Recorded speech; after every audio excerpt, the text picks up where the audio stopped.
Bonjour tout le monde, coucou, c'est Tamara. Je suis ici pour enregistrer une autre vidéo. Aujourd'hui, nous continuerons avec ce livre, Le Triomphe de la foi. C'est écrit par Kenneth et Gloria Copeland. Ils ont un ministère au Texas pour les chrétiens. Ce livre, c'est juste un guide quotidien pour les chrétiens de s'améliorer leur foi en Jésus-Christ et pour se développer leur foi.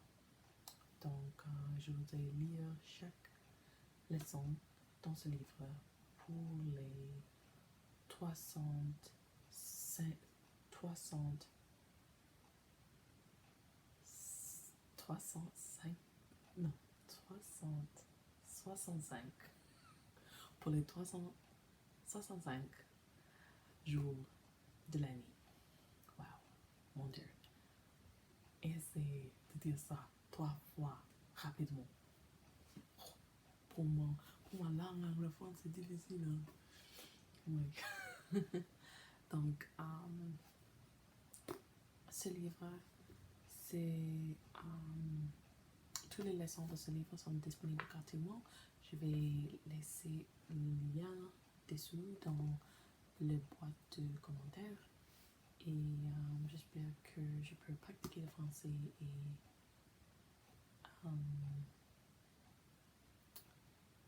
développer une connexion plus profonde avec Dieu, avec ce pratique. Donc, dis-moi si je fais des fautes ou si tu as des commentaires. Laisse-moi un commentaire, s'il vous plaît. Donc, allons-y. Je lirai la leçon pour le jour le 7 janvier. Dieu a quelque chose à dire. Les bébés reconnaissent la voix de berger et l'écoutent. Ils l'appellent par le nom, celles qui lui appartiennent, pour les faire sortir et les mener au pâturage. Jean chapitre 10, verset 3, Bible amplifiée. N'ayez pas peur de commettre une erreur au point de ne pas oser agir sur une parole de Dieu et de passer à côté de la joie qui en découle. Faites confiance au Saint-Esprit et permettez-lui de vous montrer ce que vous devez faire. Il commencera par vous parler de petits détails de la vie de tous les jours. Et au fur et à mesure que vous vous habituerez à entendre sa voix et à obéir, il vous parlera de choses plus importantes. C'est exactement ce qui nous est arrivé à Gloria et moi, Kenneth Copeland. Quand nous avons accepté Jésus comme notre Seigneur et Sauveur, nous n'avions aucune idée de la manière d'écouter Dieu. Nos esprits n'étaient pas encore entraînés à reconnaître ses directives, mais parce que la parole de Dieu disait que nous en étions capables, nous nous attendions à l'entendre dans nos temps de prière et d'études bibliques, et Dieu ne nous a pas déçus. Je n'oublierai jamais la première expérience de Gloria dans ce domaine. Elle était en train de lire la Bible et venait de s'arrêter un moment pour écouter si Dieu allait lui parler. Dans son fort intérieur, elle entendit le Seigneur lui dire « Les phares de ta voiture sont allumés ». Elle n'aurait jamais pensé que Dieu puisse lui parler d'un détail aussi banal. Elle décida donc de ne pas prêter attention à cette pensée et se mit à écouter de nouveau. L'instant après, le Seigneur lui répéta la même chose et il continua à le faire jusqu'à ce que, finalement, elle se lève pour aller jusqu'à la voiture. Bien entendu, elle trouva les phares allumés. Pourquoi Dieu se préoccuperait-il de quelque chose d'aussi insignificant que des phares de voiture? Parce qu'il prend soin de vous. Il savait que Gloria était seule ce soir-là avec deux petits enfants. Si la batterie avait été à plat, elle aurait été croisée. Dieu veillait sur elle et lui communiqua exactement ce qu'elle avait besoin de savoir à ce moment précis. De plus, le Seigneur savait qu'elle manquait d'expérience en ce qui concerne l'écoute de sa voix. Aussi lui donna-t-il des directives qu'elle pourrait suivre sans grand risque. En effet, si elle s'était trompée, si elle était sortie de la maison et qu'elle avait constaté que les fers n'étaient pas allumés, que sera-t-il arrivé? Elle se serait peut-être sentie toute bête, mais cela n'aurait fait de mal à personne. Si vous lui faites confiance, le Saint-Esprit fera pour vous ce qu'il a fait pour Gloria et moi. Il vous enseignera une chose à la fois pour vous aider et non pour vous nuire. La plus grosse erreur que vous puissiez commettre, c'est d'avoir peur de suivre ce témoignage intérieur, qui est le principal moyen par lequel Jésus conduit ses enfants. Romains chapitre 8, verset 14. Alors, ne soyez pas inquiets. Prenez le temps de l'écouter aujourd'hui.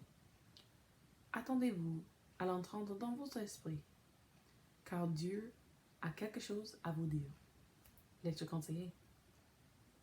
Le premier livre de Corinthiens, chapitre 2, verset 6 à 16. Et si tu aimes ces vidéos-ci, dis-moi dans les commentaires, laissez-moi un grand pouce bleu, partagez les vidéos et abonnez-vous s'il vous plaît. Et s'il y a un autre livre que je peux lire en français pour voir, un livre qui est disponible gratuitement sans lire les droits de l'auteur comme Cendrillon ou La Belle et la Bête ou La Petite Sirène ou des choses comme ça. Si tu veux que je lis un autre livre comme ça, je continue avec ceci, mais s'il y a un autre livre que je peux lire pour vous, dis-moi dans les commentaires. Okay? Ou les poèmes aussi, ça c'est bon aussi. Et donc le premier Corinthiens, chapitre 2. On est presque. Verset 6 à 16.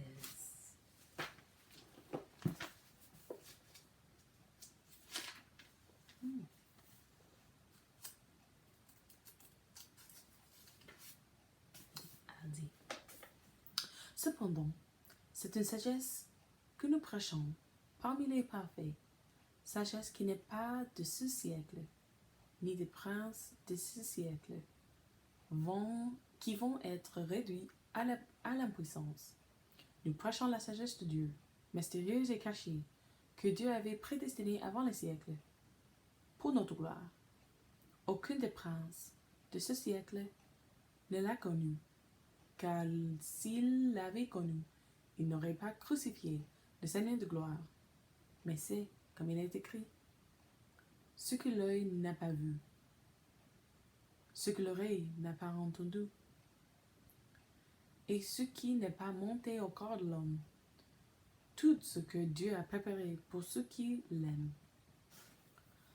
À nous, Dieu nous l'a révélé par son esprit. Car l'esprit sont tout, même les profondeurs de Dieu. Qui donc, parmi les hommes, sait ce qui concerne l'homme, si ce n'est l'esprit de l'homme qui est en lui?